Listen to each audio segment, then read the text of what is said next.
Allez, allez,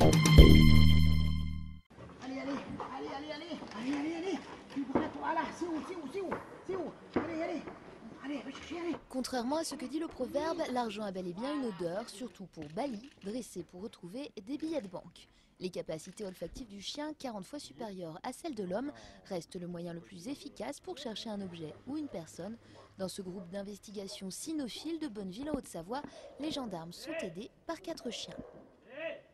Vous allez voir un chien qui a le marquage passif, c'est-à-dire qu'il se met soit assis, soit couché, pour nous désigner l'endroit où se trouve la charge, et nous le récompensons. C'est-à-dire qu'il n'y a plus de grattage ou de mordage sur la charge, enfin sur l'endroit où est cachée la charge, ce qui fait qu'on n'a plus de détérioration de matériaux ou de matériel. La formation du chien dure 5 à 6 semaines. Le flair de la bête pourra ensuite aider dans les affaires de disparition d'enfants ou de personnes atteintes de la maladie d'Alzheimer. Récemment, Attila a même aidé à retrouver une personne en fuite après un assassinat. On lui fait sentir l'odeur de référence.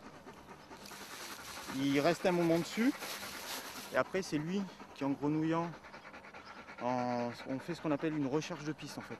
En grenouillant aux alentours de l'objet, retrouve cette odeur-là et après il part.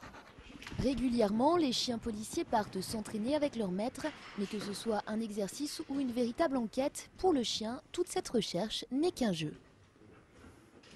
Cette découverte de son objet, puisqu'il sera récompensé avec un boudin, fera que le chien restera très motivé. Il faut qu'on maintienne cette motivation dans la recherche, parce qu'un chien qui n'est pas motivé, c'est un peu comme nous, il y va en reculons, il n'a pas envie de travailler.